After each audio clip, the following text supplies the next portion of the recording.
Vous écoutez actuellement le podcast Famille à parents où on vous parle de vos enfants, mais aussi beaucoup de vous.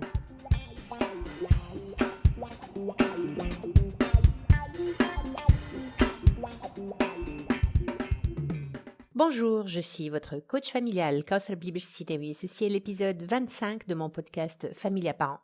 Et dans la continuité de l'épisode précédent, je vous parle toujours de stress. Et je vais commencer par faire un petit rappel.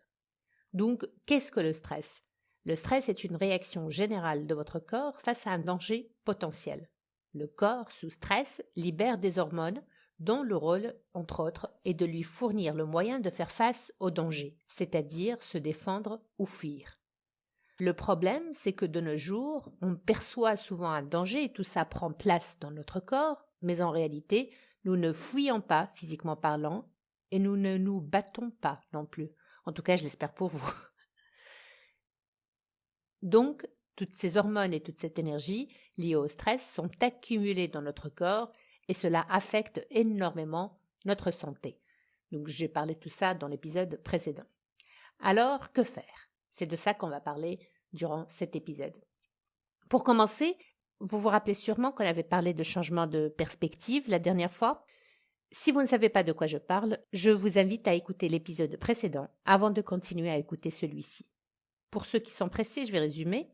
On avait parlé de l'importance de considérer le stress comme un signe que notre organisme essaie de nous aider. Il veut nous aider à atteindre nos objectifs afin de nous permettre de nous développer et d'avancer. Et quand on arrive à changer notre perception du stress, notre réaction physique au stress change. C'est ce que prouve la recherche. Donc maintenant, on va s'exercer un petit peu. Qu'est-ce que cela veut dire dans la pratique ? Donc dans l'épisode précédent toujours, je vous avais demandé de faire une liste de stresseurs, de vos stresseurs. Pour rappel, les stresseurs sont les situations qui provoquent notre stress et ils sont différents d'une personne à une autre. Donc maintenant, je vous invite à choisir l'un de vos stresseurs et de réfléchir aux signes de stress que vous ressentez et qui sont activés par ce stresseur. D'accord ? Donc, je répète, je vous invite à choisir l'un de vos stresseurs et de réfléchir aux signes de stress que vous ressentez et qui sont activés par ce stresseur. Je vais faire l'exemple sur moi-même, d'accord ? Donc, pour ma part, dans le cadre de mon métier de coach, je dois et j'ai la chance de devoir passer différentes certifications en continu. Parce que c'est ça aussi, être coach. Donc, certaines fois, je suis un peu à la bourre et je stresse pour finir une formation et passer la certification associée dans les délais impartis. Donc, je me sens tendue, nerveuse. J'ai du mal à me concentrer sur ce que je fais. J'ai un peu la bougeotte. Mon corps se met à fonctionner à une vitesse élevée. Je deviens du coup maladroite. Je peux aussi avoir l'estomac noué ou au contraire avoir un gros appétit et ingurgiter pas mal de choses pas saines du tout, laissez-moi vous dire. Je peux avoir des bouffées de chaleur et c'est une réaction qui, il y a quelques années, pouvait durer et me transformer en ours grognant qui a juste envie d'hiberner. Ça ne veut pas dire qu'aujourd'hui, je ressens pas tout ça. Mais aujourd'hui, qu'est-ce qu'il y a de différent ? Ce qu'il y a de différent, c'est que quand je ressens tout ça, je sais de quoi il s'agit. Donc, ce que je fais, c'est de prendre une pause. Je commence par ralentir. Je m'arrête même, si je peux, pour essayer de comprendre ce que me dit mon corps. Et dans mon cas, ce qu'il me dit souvent, c'est que je fais trop de choses à la fois, au détriment de l'essentiel, que mes priorités ne sont pas bien établies et que je risque de ne pas atteindre mon objectif. D'où toute cette agitation que je ressens. Alors une fois que c'est clair, pour moi, je prends le temps d'y répondre. Non pas de réagir, mais de répondre. La réaction, avant, c'était de réagir comme un ours grognant, donc qui avait envie d'hiberner. C'était clairement ça. La réponse est tout autre, par contre. Répondre à ça est tout autre chose. Donc ma réponse est la suivante. Canaliser cette énergie que je ressens en moi pour revoir mes priorités, me concentrer sur le plus important, planifier afin de pouvoir atteindre mes objectifs, fixer peut-être des horaires pour travailler sur mon objectif et préparer l'environnement adéquat pour. Donc le stress va me permettre de garder le focus et un sens des priorités en présence des interférences du quotidien. Tout ça, c'est le stress qui en est le moteur dans mon cas. Vous pourriez me dire, tu parles de planifier, organiser, tu ne fais pas tout ça au moment où tu te fixes l'objectif, où tu t'inscris à la formation ? Oui et non, en tout cas pour moi, je déborde souvent, car souvent les priorités peuvent changer dans mon quotidien. Et j'ai remarqué que c'est un point commun que je partage avec beaucoup de mes clients. Donc le stress est aujourd'hui pour moi un allié qui me permet justement d'équilibrer tout ça. Je vais parler maintenant du stress lié à l'examen ou à la certification en question. Pour ma part, donc, aujourd'hui, j'arrive à voir que c'est sous stress que je suis plus efficace pour passer une certification. Ce stress où mon cœur bat la chamade, où mes mains deviennent moites, où mon estomac semble se retourner, où ma respiration se bloque. Oui, je sais, pour d'autres, elle s'accélère plutôt. Donc, tout ceci, c'est aussi un stress utile. Il est utile pour me permettre d'utiliser au mieux mes capacités physiques, mon attention, ma mémoire, mon énergie. Et c'est surtout en reconnaissant cela que la réponse physique de mon corps devient plus efficace, devient aidante. Donc j'ai parlé des recherches qui le prouvent dans l'épisode précédent que je vous invite encore une fois à réécouter. Ok, me direz-vous, mais si face à ce genre de situation mon corps s'emballe et j'en perds le contrôle, que puis-je faire face à ça? Je vais répondre en plusieurs temps. Donc, dans l'immédiat, si vous en avez la possibilité, trouvez un endroit calme. Asseyez-vous, fermez les yeux, essayez de vous vider l'esprit et concentrez-vous sur ce que je vais vous demander de faire maintenant. Donc, on va prendre 5 longues et profondes respirations. Donc, on ferme la bouche, on inspire par le nez.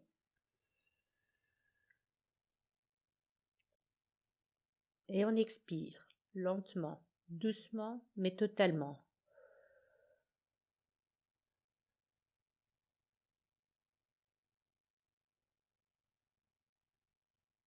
On expire jusqu'au bout. On inspire.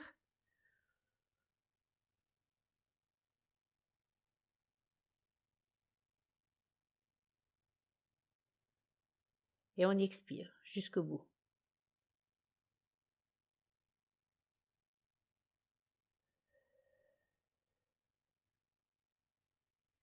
Encore une fois, on est à la 3e inspiration.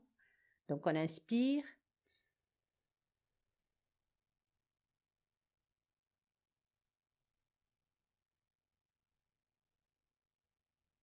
Et on expire jusqu'au bout.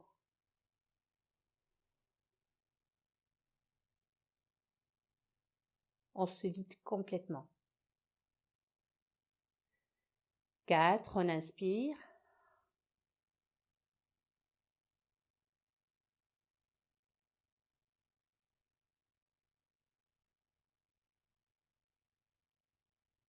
Et on expire.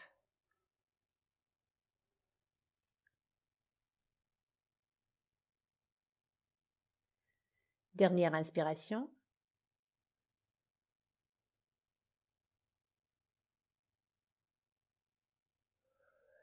Et on expire. Donc ouvrez les yeux maintenant, quand vous avez fini. Comment vous sentez-vous? Est-ce que vous vous sentez plus détendu? Moi, pour ma part, oui en tout cas. Pour ceux qui n'ont pas pu faire l'exercice dans l'immédiat, essayez de le refaire un peu plus tard, d'accord? Essayez de trouver un endroit calme, asseyez-vous, fermez les yeux et respirez. 5 longues et profondes respirations. D'accord? Pourquoi on fait ça? En réalité, cet exercice envoie à notre corps un signal lui permettant d'activer le système parasympathique, la partie de notre système nerveux qui est responsable de la relaxation. Et la recherche le prouve, cet exercice est un exercice efficace pour se relaxer. Ça, c'est la solution immédiate, c'est-à-dire quand vraiment on se sent très débordé, qu'on a besoin de reprendre son calme pour pouvoir réfléchir, pour pouvoir décider et planifier de façon un peu plus cohérente. Mais il y a aussi d'autres moyens qui permettent justement de remédier au stress quand il est récurrent, quand il s'installe, donc d'évacuer ces hormones de stress qui s'accumulent dans notre corps. Et je vais en citer 5 dans le cadre de cet épisode. Donc 1, faites de l'exercice. Bougez. On vous l'a sûrement déjà dit, mais qu'est-ce que ça a à voir avec le stress, me direz-vous? Eh bien, en bougeant, cette énergie qui est due au stress et que votre corps a accumulée, sans savoir quoi en faire, elle sera dépensée. Parallèlement, et c'est ça le plus important, votre corps va produire des endorphines. Les endorphines font partie de ce qu'on appelle les hormones du bonheur. Ces hormones activeront, au même titre que l'exercice de respiration qu'on a fait tout à l'heure, le système parasympathique, c'est-à-dire le circuit nerveux qui vous permet de vous relaxer. Donc en faisant de l'exercice, vous aidez votre corps à se relaxer. Et par exercice, je ne veux pas forcément dire de faire un sport intensif ou autre. Ça peut être simplement de la marche ou de la danse, par exemple. Toute chose qui vous permet de bouger. Donc si vous êtes particulièrement stressé, prenez le temps de le faire. Je vous garantis que vous vous sentirez mieux après. Et pour aller un peu plus loin, essayez d'en faire une routine. Notre corps, notre système nerveux particulièrement, adore les routines. Dans ce cas précis, quand cet apport d'endorphine devient une routine et est prévisible pour le corps en produira de plus en plus. Donc ayez une routine d'exercice. Commencez par 3 fois par semaine pendant 20 minutes si vous ne vous y êtes pas mis depuis un certain temps et augmentez progressivement la durée et la fréquence. Pour les gens qui pensent ne pas avoir le temps pour, apprenez à vous dépenser autrement, au quotidien. Privilégiez les escaliers, par exemple. Si vous utilisez la voiture, garez-vous un peu plus loin de votre travail ou de chez vous et marchez. Ou mieux, si c'est possible, ne prenez pas la voiture. Il y a 1001 façons d'intégrer ça à votre routine. Une de mes clientes, que je salue si elle m'écoute, m'avait dit qu'elle se mettait sur son tapis de marche pour regarder la télé le soir et que de ce fait, elle se sentait mieux et reprenait la forme. Donc exercez-vous et intégrez votre exercice dans votre routine. Votre corps vous en remerciera. Point numéro 2. Surveillez ce que vous introduisez dans votre corps. Par exemple, pensez à réduire votre consommation de stimulants comme la caféine ou la nicotine. Ces substances sont stimulantes pour les hormones de stress. Elles en provoquent l'accumulation dans votre corps. Surveillez aussi votre assiette. Le sucre est aussi un stimulant pour les hormones de stress. Je ne suis pas diététicienne et ce n'est pas de diète que je vous parle ici. Je vous demande simplement de vérifier l'équilibre de ce que vous mettez dans votre assiette. Un bon endroit où commencer serait d'avoir une part importante de fruits et de légumes dans votre apport alimentaire quotidien. Point numéro 3. Trouvez des techniques relaxantes. Par exemple, vous pouvez essayer la méditation ou la pleine conscience. Pour ceux et celles qui ne savent pas ce que c'est, je vous propose de commencer par quelque chose de très simple. En étant sous la douche, essayez de faire ceci. Laissez couler l'eau et vivez pleinement cette expérience. Imprégnez-vous de ce sentiment de bien-être qui vous enveloppe quand vous sentez l'eau couler sur vos cheveux et sur votre corps. Si vous ne pouvez pas vous empêcher d'avoir certaines pensées, soyez plutôt dans l'accueil, l'observation de ces pensées et pas dans la planification de solutions ou autres. Profitez du moment de la douche pour vous relaxer, c'est le maître mot ici. Je vous propose aussi, dans le même cadre, de vous connecter à la nature. Par exemple, si vous avez la chance d'avoir un jardin ou d'habiter à côté d'un espace vert, allez au contact de la nature. Allongez-vous dans l'herbe ou marchez tout simplement en profitant de la vue des arbres, en étant à l'affût des oiseaux qui volent, en vous émerveillant de la beauté du ciel. Point numéro 4. Donc c'est le dernier et c'est l'un des points les plus importants à mon sens. Connectez-vous aux autres, à vos amis, à des membres de votre famille ou autres. Cela vous fera le plus grand bien. Parole de coach. Et il y a une explication scientifique à ça et je vais vous en parler tout de suite. Comme on a beaucoup parlé d'hormones pendant ces 2 derniers épisodes, je vais continuer. Donc il existe une hormone, l'ocytocine, qui fait partie des hormones libérées dans le corps quand on stresse, au même titre que l'adrénaline. Le rôle de cette hormone est plutôt anti-inflammatoire, il est plutôt protecteur. Elle essaie de protéger le cerveau et le système cardiovasculaire des effets du stress. Donc c'est une hormone que nous produisons quand nous stressons pour nous protéger des effets du stress. Cette hormone est aussi produite à d'autres moments. Elle est relâchée quand on reçoit un câlin, par exemple, et quand on en donne aussi. En fait, elle est souvent appelée l'hormone de l'amour. Elle permet de renforcer les relations que nous entretenons avec notre conjoint, par exemple, mais aussi avec nos enfants, notre famille, nos amis. Elle nous donne envie de chercher leur compagnie.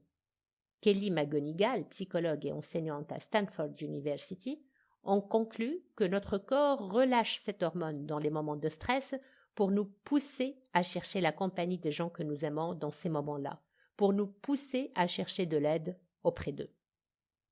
Je vais vous parler maintenant d'une étude qui a été menée aux États-Unis et qui a porté sur 1000 adultes âgés de 34 à 93 ans. Des chercheurs leur ont posé les 2 questions suivantes. Combien de stress avez-vous ressenti l'année dernière? Ça, c'était la première question. Et la deuxième, c'était combien de temps durant l'année avez-vous passé à aider des amis ou des membres de votre famille ou de votre communauté? Les chercheurs ont ensuite vérifié qui a survécu au-delà de 5 ans après cette évaluation. Il en est ressorti ce qui suit. Ceux qui ont vécu un stress intense, tel que des difficultés financières ou des crises familiales, ont vu leur risque de mortalité augmenter de 30%. Mais la surprise est dans ce qui suit. Dans ce groupe-là, Parmi ceux donc qui ont survécu à un stress intense, ceux qui ont passé du temps à s'occuper de leur famille ou des membres de leur communauté ont eu une augmentation du risque de mortalité lié au stress de l'ordre de 0. Kelly McGonigal en conclut que prendre soin des autres a créé une résilience chez ces gens-là. Je dirais pour ma part que l'empathie a créé de la résilience. D'où mon conseil pour vous, la prochaine fois que vous vous sentirez stressé, faites-vous aider par quelqu'un pour qui vous comptez, mais aussi pensez à aider quelqu'un qui compte pour vous. Sur ce, on arrive à la fin de cet épisode. Merci de m'avoir écouté. N'oubliez pas de me faire part de votre retour d'expérience. Je serai heureuse de vous lire et de pouvoir vous aider. Et si vous avez besoin d'une aide plus personnalisée pour apprendre à gérer votre stress, pour mettre de l'ordre dans votre vie ou pour jouer au mieux votre rôle de parent, n'hésitez pas à me contacter à travers notre page Facebook Familia Coaching Plus ou sur notre site web familiacoachingplus.com. Le podcast Familia Parents est publié sur notre site web familiacoachingplus.com, sur les plateformes d'écoute communes, sur notre page Facebook Familia Coaching Plus et sur notre chaîne YouTube Familia Parents. Pour être plus proche de vous et répondre à vos questions, j'ai créé le groupe Facebook Familia Parents. N'hésitez pas à le rejoindre. Et pour finir, si vous aimez ce podcast, merci de vous abonner et de laisser un commentaire sur votre plateforme d'écoute préférée. Et surtout, merci de le partager avec vos proches et vos amis. C'est la meilleure façon de nous soutenir. C'était votre coach familial, Kauthar Bibi Sinewi. N'oubliez pas de me rejoindre pour le prochain épisode du podcast Familia Parents. D'ici là, prenez soin de vous.